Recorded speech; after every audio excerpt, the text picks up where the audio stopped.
Welcome to the spiritual realm, part 2. Hindsight is 2020. I just got back from a nightmare trip to Chicago to see my teacher Eckhart Tolle at the Chicago Theater. I drove up there last Saturday, not yesterday Saturday, but the Saturday before, April 7th, I believe. And April 7th, 2018. And got to my stepbrother's house, stayed there, waited for for Eckhart to give his talk, for the event to happen that evening. So I took an Uber out there and I saw Eckhart. He gave a 2 hour and 15 minute long talk, of course, about presence and being in the now. And he mentioned how people say things from very long ago happened like only yesterday because they happen now, not 20 years ago. Everything happens now. I think I said this in my last video. But I wanted to talk a little bit about my enlightenment. I know I've also done a video of this too. My disastrous religious experience. No, I changed the title to New Age Testimony. The highway to hell is broad and wide. So this is part 2 of my little spiritual series, the spiritual realm. And I wanted to talk a little more about my enlightenment. What went wrong, what I should have done, hence hindsight is 2020. So as a teenager, I had always wanted meaning out of life. I desperately wanted to know there was more to life than just this world. That went on for many years. And then, right around my 20th birthday, I had the sensation that I was going to die. The pain I was in was so great. The psychological pain I was in was so great that I was literally going to die. My body couldn't handle the pain anymore. That's when I started reading this book that landed in my lap by my teacher, Eckhart Tolle. So I'm learning a lot of things by reading this book. I start going deeply into meditation. Part of the problem with how I was so effectively able to meditate, literally I could just meditate all my problems away and come out of insanity just by meditating. Part of the problem with this is that it can be so effective. Meditation can be so effective, so fast, you're going to let your guard down. You almost won't even take it seriously. You'll take it seriously because it's doing great things for you, but you're going to let your guard down. So in my other video, I told you how I fucked up my enlightenment with alcohol with a 6-pack of beer, and that was the end of my enlightenment. Well, in this video, I'm going to talk a little more about what I should have done. Obviously, apart from just never drinking, from cutting out alcohol while I was going into meditation. I didn't know, alcohol is known by monks that you have to avoid it. I did some research a few years later. people who go deeply into meditation, they can't touch alcohol. They have to avoid it. Alcohol and meditation affect the same areas of your brain, the frontal lobes, which are important for keeping your attention in the here and now. So, I mean, if you're going deeply into meditation and going out drinking with friends at the same time, like an idiot, which is what I did, like an idiot, you're just undoing all the benefits of meditation. So, you know, and with hindsight, obviously I would have said, okay, this is all my problems coming to a conclusion. I'm going to completely cut out alcohol, no drugs. I really want enlightenment. So, that's one thing I should have done. If I knew just how unenlightening, just how the extreme opposite alcohol is of meditation and enlightening, if I had known that. I'm not an enlightened master. I mean, we all know that. I'm not enlightened. I'm not a spiritual teacher. The Bible talks about a road that leads to destruction and many pass through it. That's me. For every Eckhart Tolle, for every Buddha, for every Ramana Maharshi, there's 1,000 people, maybe 1,000, I don't know, who had enlightenment at their fingertips but fucked it up at the very end. I'm one of those people. But you know, I also at the same time, I learned wonderful things about the spiritual realm and insight gained through meditation. And, you know, ultimately I'm still here. I'm still breathing. I'm functional, making YouTube videos. Anyways, the other thing I should have done right when I discovered meditation, right when I discovered Eckhart Tolle's The Power of Now, I should have said, okay, this place is no good for me. I got friends coming over wanting to drink with me. I got my dad yelling at me for staring at the wall. When I wasn't staring, I was meditating. I could just be at peace, meditating for the first time in my life. I mean, it was paradise. And my dad doesn't want me to do it because he thinks I'm staring at the wall.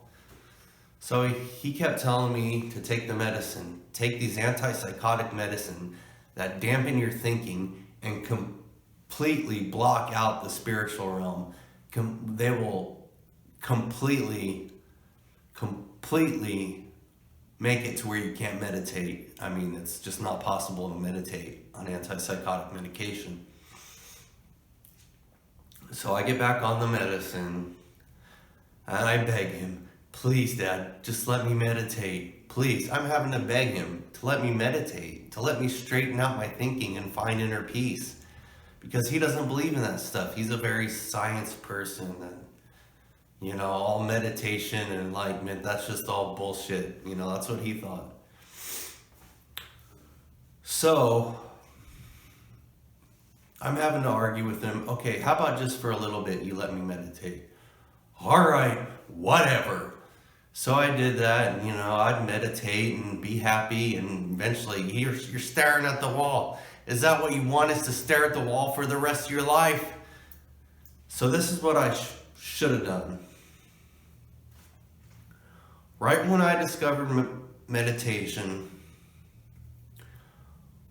right around my 20th birthday, when all my problems were finally gonna come to an end, and for the rest of my life, I would simply be at peace, a profound peace. What I should have done is left.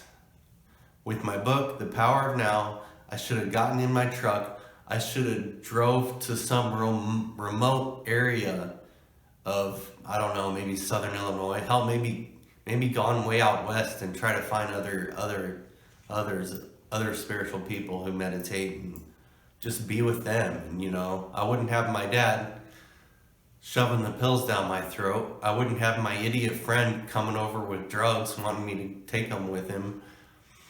So that's what I should have done.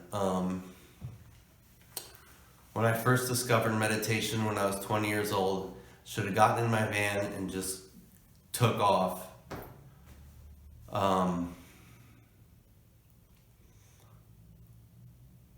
Gotten out of society, and would I have found enlightenment then? I can't say for sure, but my odds were a lot better. So this brings up another point. One of the problems I was doing during my enlightenment, when I was meditating, meditation is slowing down your thinking. Extreme meditation is when you're extremely slowing down your thinking, when you've gotten really deep into meditation and you start feeling this profound peace and everything just feels so much better and you're just so happy. And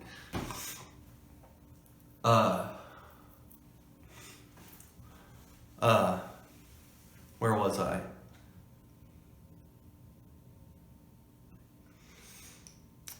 One of the things I should have been doing, I was slowing down my thinking through meditation.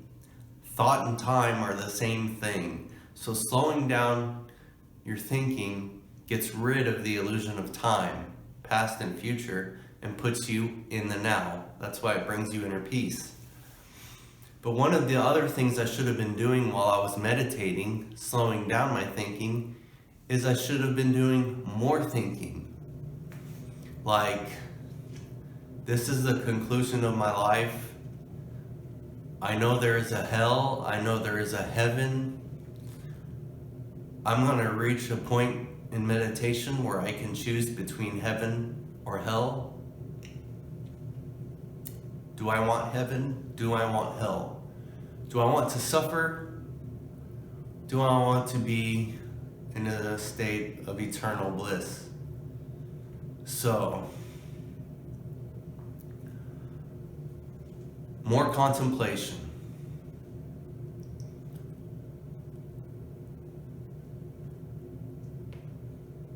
I would say, apart from the obvious, complete abstinence of intoxicants, especially alcohol.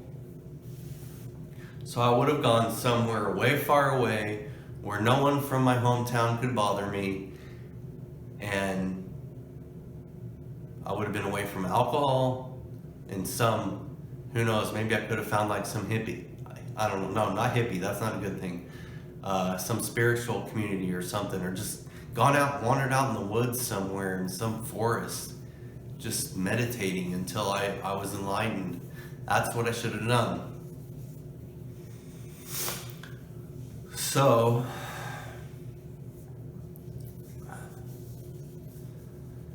like I said, as you're meditating, one of the things that was going wrong was that meditation was almost an addiction to me, because I thought it was just so cool how real it was, and how you can actually have visions and seeing energy. I was seeing energy fields, and I'm not going to say what else I saw because a lot of people will start to doubt the validity of this video, of what I'm saying. But it was almost an addiction. Ultimately, I'm not getting the bigger picture of I'm either going to heaven or hell. And so I half-assed it. And you cannot half-ass enlightenment at all. I made that video, New Age Testimony, I just mentioned this, about what happened. It was a disaster because of, I had a drinking problem. I carried alcohol into my enlightenment, which ended it in a disaster. So,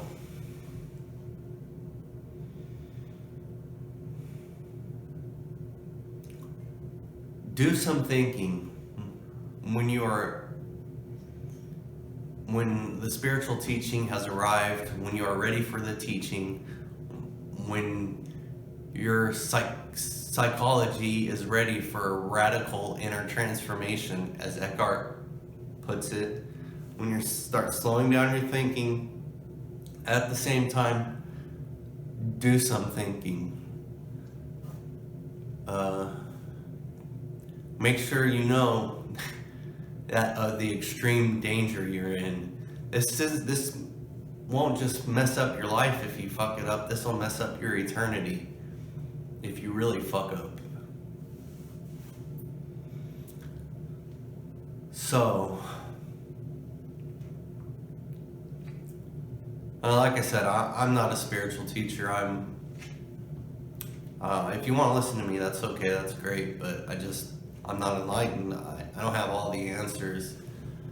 But I have gone deeply into meditation, and I do know a lot about meditation. So,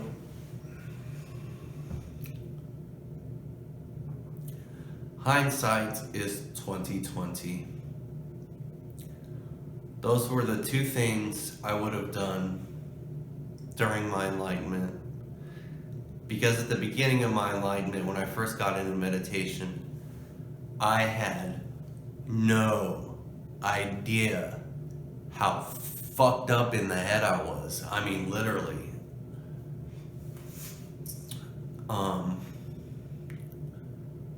Two things I would have done. I would have said, okay, this is all my problems coming to an end. I'm gonna get in my truck. I'm gonna go way out west and just find some place where I won't have distractions of society. I won't have my dad shoving pills down my throat. I won't have my idiot friend trying to get me to do drugs with him. That's what I should have done. If I was a little bit smarter, but I wasn't thinking along those lines. I was just like, wow, meditation, this is awesome. I'm just gonna meditate, and drink my damn beer too, because I like drinking beer. And I'm an idiot. I'm a fucking idiot. That's why I'm not enlightened. So, that's what I would have done. Hindsight is 2020.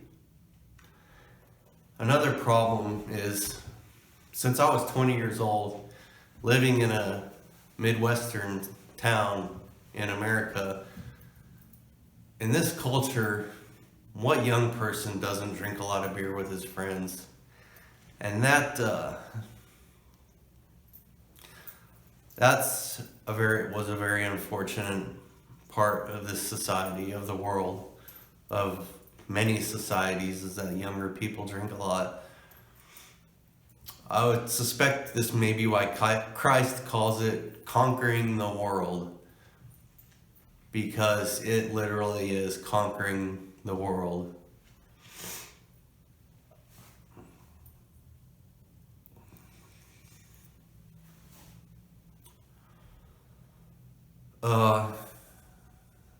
Okay, I didn't really prepare a speech or anything for this video. I'm just wanting to let you know my mistakes I made when I was aiming for spiritual enlightenment. The mistakes I made, what I should have done. What I should have done is I should have driven far, far away and completely secluded myself. Get out of society and just meditate. Meditate until I am enlightened. Until I enter through the narrow gate. So,